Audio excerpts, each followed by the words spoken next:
Welcome to the fourth episode of our Journey to Success video series. Today, the Executive Principal of the Australian International School, Steve McLuckie, and the Director of Sports, Rocky Truder, will be interviewing Eddie Jones. Eddie is a world-renowned, accomplished rugby union player and coach. We hope you enjoyed today's episode and we look forward to releasing the next one.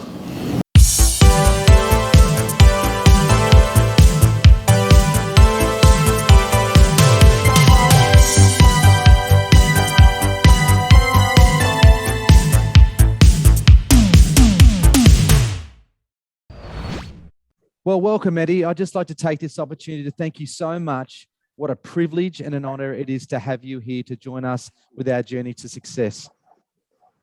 Nice to be here, Steve, and pleasure to join one of my old mates, Rocky, who now works at your school. Yep, our Director of Sport, and I'm truly grateful to Rocky too. He's already made a huge impact and he's only been here for 5 minutes. His enthusiasm has been amazing and he speaks so highly of you. And you know, and I look at your career, not only as a player, but certainly as a coach and what you've been able to achieve. And we just heard recently about what you've done. And with all those things and a stellar career in coaching that's still going, I want to know this though. Can you tell us a little bit about Eddie Jones as a child? He was born in Tasmania and grew up in Sydney. I can't remember too much about Tasmania. I think I was only 2 or 3 when I left, but growing up in Sydney, I lived out in the eastern suburbs of La Perouse, near La Perouse, where there was a big Aboriginal settlement. So the primary school I went to had about 30% Aboriginals. And the sport was everything, mate. In primary school, it was rugby league and cricket. Then we went to high school, it was rugby union and cricket. And I was lucky enough to go to school with 3 Aboriginal boys called the Ellers who went on to represent Australia in rugby. So we used to win most things, mate. I love it. I love the story. So what about at school? What was Eddie like at school? What were you like at school? Yeah, I was pretty studious. Like we had my sister, I had 2 older sisters, and my elder sister, she was dux of the primary school, dux of the high school. My middle sister was a bit more of a social person. She was captain of the primary school, captain of the high school, and then I come along and I'm only good at sport. But I was studious. You know, I studied pretty hard and it ended up. I think there was only 3 of my year went to university, and I was one of the 3 that went to Sydney Uni. Yeah, wow. And obviously part of that would have been your parents. What were your parents like growing up? Yeah, well, my father was Australian. He was a soldier. Went to Vietnam. He was, that older generation, didn't speak a lot, but very serious man. And my mother was a Japanese who had a reasonably tough experience. She was brought up in World War II, and her family got separated in Japan and in America, and had to live in internment camps. So she was and still is a very tough and wanted the kids to do well. She was just obsessed with one of us becoming a doctor. And my elder sister, who was the brightest, she ended up becoming an architect, so she didn't have much hope with me. and so you talked about Tassie and Tassie's heartland there is AFL. You know, you're going to Sydney, as you said, more rugby league. Rugby union is probably about 4th down the list there with cricket and the other sports. And 5'8". How did you get into rugby union? How did that start for you? Well, sport was so important. Being half Japanese, half Australian, I was a bit different than everyone else. So I wanted to be liked. So I had to work my backside off to be good at sport. So I ended up, creating a role for myself within the team, being a reasonable link player and also being quite good at talking. Hey, that's why you probably decided that after the rugby, you sort of your career took you down the line of teaching. Yeah, no, I was lucky, mate. I studied physical education at Sydney Uni, and at that time, I still got my name down for a teaching job in the eastern suburbs of Sydney, but no one lives, so that's 30 years ago. So I ended up getting a job at a small just a starting foundation school called the International Grammar School, which was quite unique because it was bilingual. It offered 6 different languages, and the kids, and it went from preschool to year 12. And the kids not only learnt the second language, but they also did part of the subjects in the second language. And I went there as a PE teacher, and I could barely speak English. As you can see, I've got a rough Australian accent. So I ended up like the PE teacher, geography teacher, taught maths, did a bit of everything. And within 4 years, I was the deputy principal, and within 8 years, I was the acting principal, which, and as you know, it's the hardest job you ever do in your life. Like, compared to coaching's a walk in the park compared to being a principal. So I admire what you do, mate. Oh, no, thank you so much. It's the teaching gift, but obviously you can talk, and that is why you become a principal, because you can talk. I just sort of say I bluff my way through sometimes. No, I'm just joking. So then you got into the coaching side of it. How did that come about for you? Yeah, well, I was acting principal, and I did that for 18 months. And really loved it, mate. It's a great job, isn't it? You're looking after, 3 different teams: your team of your teachers, your team of your pupils, and then your team of your parents. Yep. And you've got to take a different role with all those 3. So I love that part of it.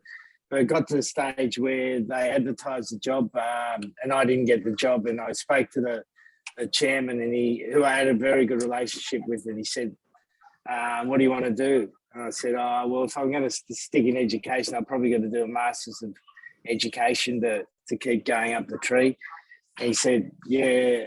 He said, well, you can do that. Or what do you really love doing? I said, well, I love coaching. He said, why don't you go and have a go at coaching? So the game just went professional there, rugby. So I took myself off to Japan because there wasn't any jobs in Australia.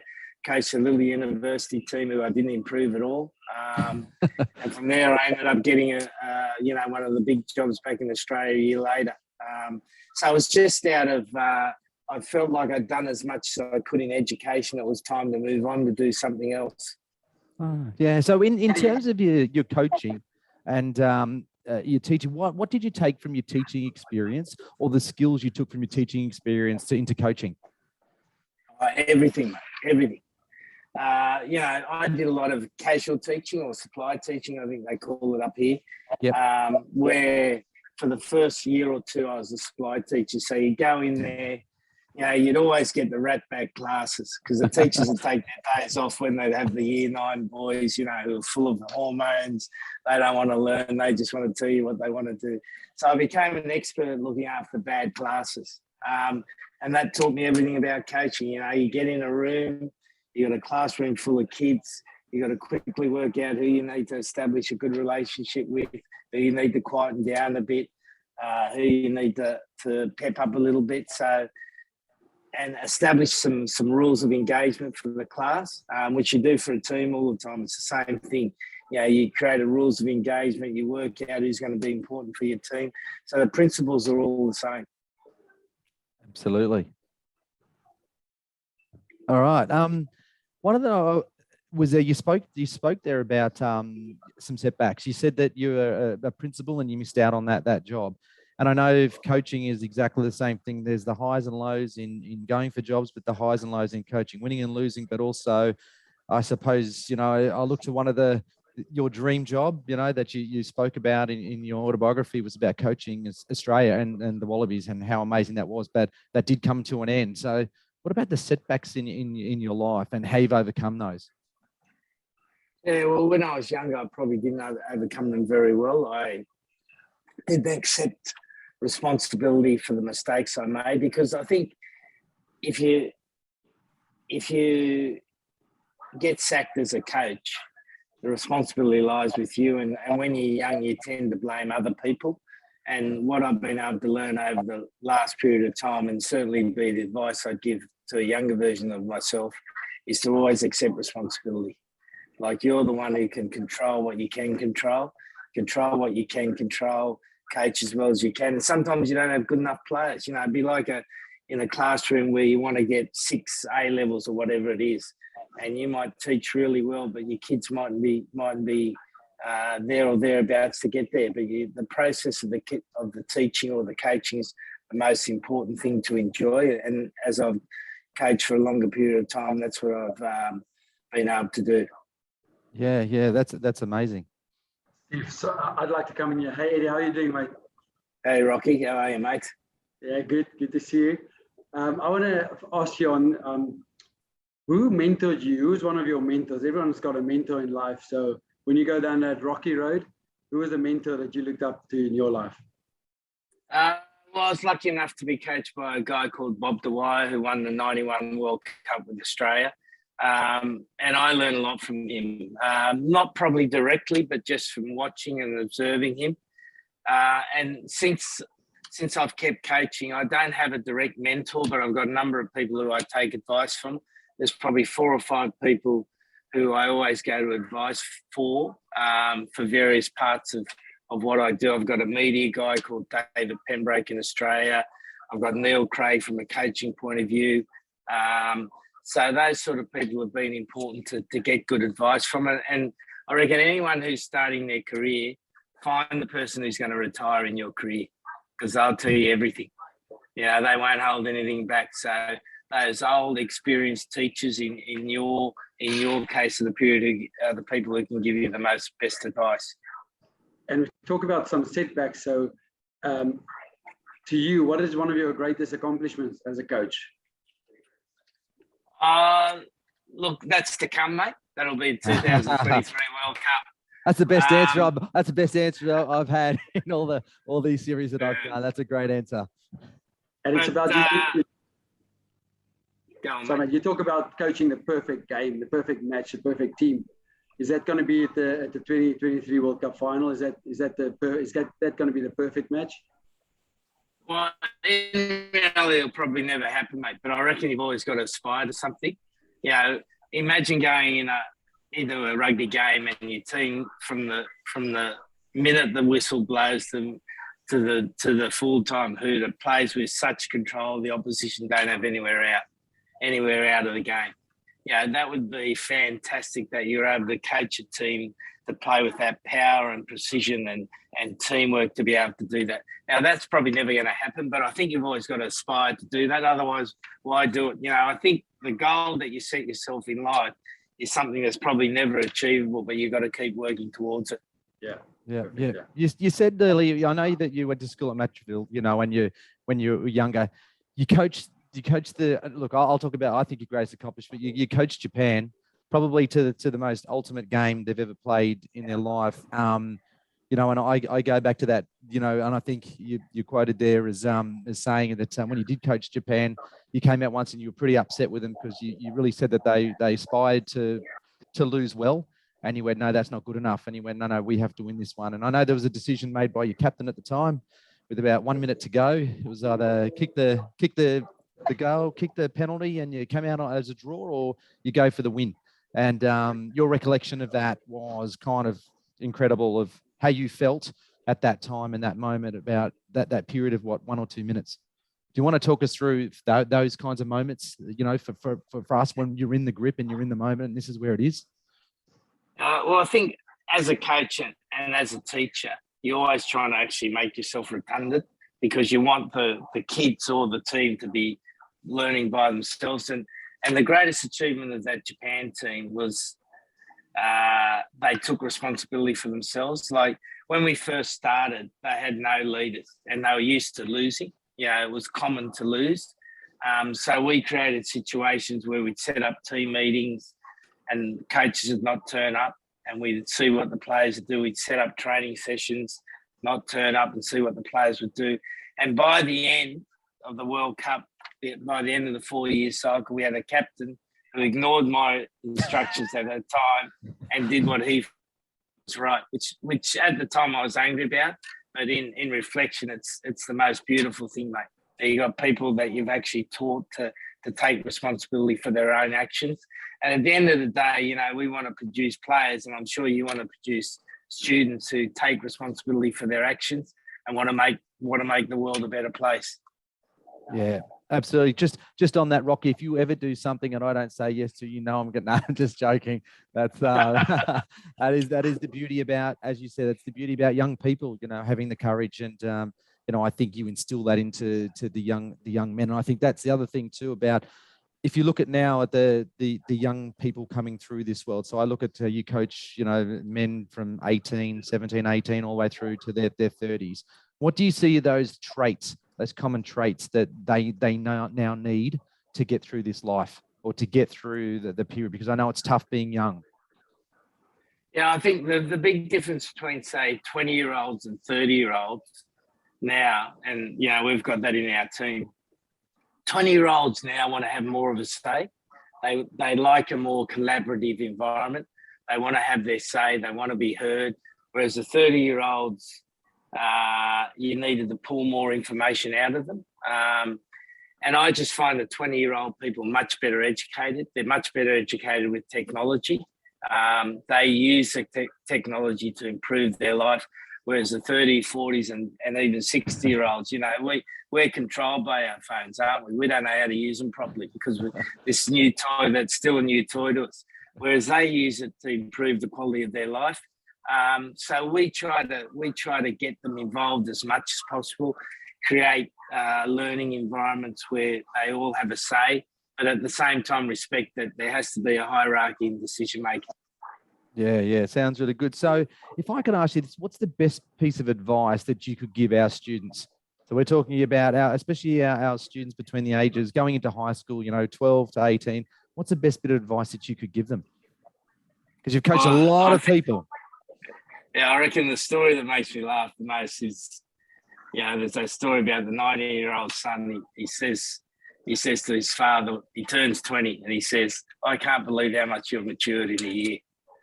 And I reckon for young people, it's about understanding that there is experience out there, and you can learn from that experience. So be curious all the time. Ask people what they think, particularly people who've got experience, and at the same time, be curious about how you can find out more about whatever you're looking at. Yeah, perfect. And so what would you define then as the most important skills or character strengths that young people need to have moving forward in this world, whatever it be in work or sport or whatever that may be? What do you think they need to have as part of their makeup? Open-minded, enthusiastic, and curious, mate. They're the three most important things. Don't think you know everything. Look for. There's always a better way of doing things, and be enthusiastic. Every day is a chance to get better. And by saying that, if you go back now and you could, Eddie of today can speak to Eddie of 35 years old, what's the one piece of advice you would give yourself? My father used to say to me, mate, no, I never knew what I'd say to it. He'd say, I only knew one word of Japanese, that was yukuri. So take it slowly. And he was always saying, stop rushing around, stop trying to do everything. Just take your time. If you want to do anything well in life, it's a craft, and you got to keep working at your craft to be a good teacher. You got to keep working at your skills to be a good teacher, and take your time to do it. You don't have to get to tomorrow today. Tomorrow. So at 35, it was only Genki. That's right, mate. Genki Suki, mate. Thank you. And so Eddie, your career in coaching, and I think what I love about it is it's working with young people and getting the best out of the individuals and the different teams. Can you just ask us what's the difference between coaching the Japanese team as opposed to coaching the English team right now? What are the differences that you see? Yeah, that's a really good question. It's never any different, mate. Always do the same thing, but what is different is the social norms. And I'll just give you two silly examples, which will just probably amplify it a bit. In Japan, punctuality is everything. Like if you're supposed to have dinner at 7:00, everyone's there at 10 to 7. So if you're like an Aussie and you turn up 5 to 7, you're late. And that's really important for them. So we had, in that 2015 World Cup side, we had about 28 Japanese players and about 6 Kiwi Australian players. And so these Japanese players would come at, if there was a meeting at 5, they'd be there at 4:45. The Aussies and New Zealanders would be there at 1 to 5. And so we immediately had a discourse between the two groups. So what we did was give the Australian New Zealand players a different timetable, which were 15 minutes earlier. So they'd all come at the same time, and because of that, they mixed. So it's understanding what's socially important.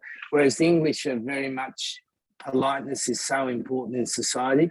They don't like to see difficult conversations before any audience. So if you're going to have a conversation with a player or with a group of players that's difficult, you have to take it away from the view of everyone. Yeah, politeness is huge in England. Yeah, absolutely. You talk a lot about, well, I think everyone talks a lot about these days. You know, you look at clubs and you look and sometimes you get caught into it. They talk about a culture. They go, oh, you know, it's got to have a good culture. Can you define for us what you believe a good culture is for a team, or what do you aspire to, as in this is what the culture needs to be?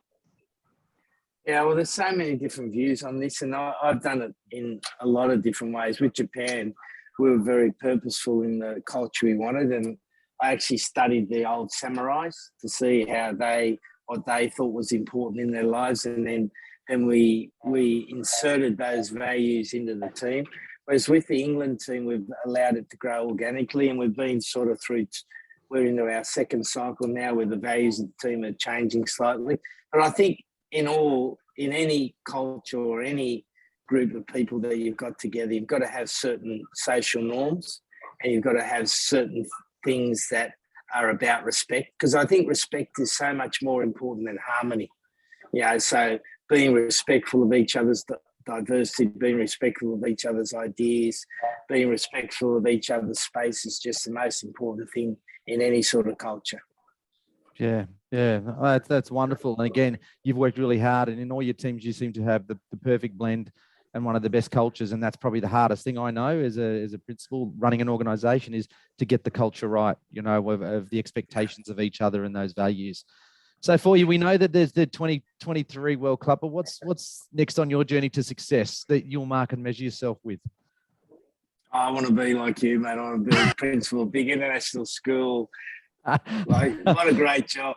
That's my dream job, mate. I've got my CV ready to go post 2023. Just send it through. Don't worry, I'll be out. I'll go coach England. I don't think so. Look, I think coaching's a mugs game sometimes. I tell you, it's so rewarding, but one thing's inevitable when you're going to be a coach, and that is you're going to get sacked, I believe, at some stage. That's always the way, isn't it? Unless you win the premiership and you walk out a winner. Very rare in these days. So very rare, mate. Very rare. So look, I think that's about time. I know you're very busy, Rocky. You got any more? I could sit here and talk to you all day, Eddie. I think, you know, I could ask you all the stories that you've got and everything that you've been through in life. And I think we sit back in awe about your journey. And I know our students and our families will sit back and when they listen to the way you speak, and everything is about culture. It's about understanding and about tolerance, respect for each other. It's amazing what you've achieved. One thing I'll ask you though, how do you feel about the media? Look, it's an important part of sport. You know, they bring the sponsors, they keep people's interest, but it's a difficult part to manage. They only love you when you win, and it's the opposite when you lose, and there's no in between. So I don't read any of it. I was lucky enough to meet Sir Alex Ferguson when I was here very early on, and he said, a piece of advice he gave me, he said, never read the media, and I don't. So I got no idea what they say, whether they say good things or bad things. I'm sure there's more bad things than good things. Yeah, Eddie, I have to tell you that I can't wait for the game to finish for the post-match interviews. That's become one of my highlights after the matches, mate. I have to tell you that. And then I just have to say, Steve, one of the best pieces of advice I received from Eddie was 2011 at Suntory in Japan. And, you know, I asked him a question, how do you become a good coach? And I was thinking he's going to give me the 5 rules, you know. And he said, you never start and you never stop, you know. And I walked out of there, oh, yeah, thank you so much, as if I knew. But it took me 10 years to find out that, you know, a teacher and a coach is the same, you know.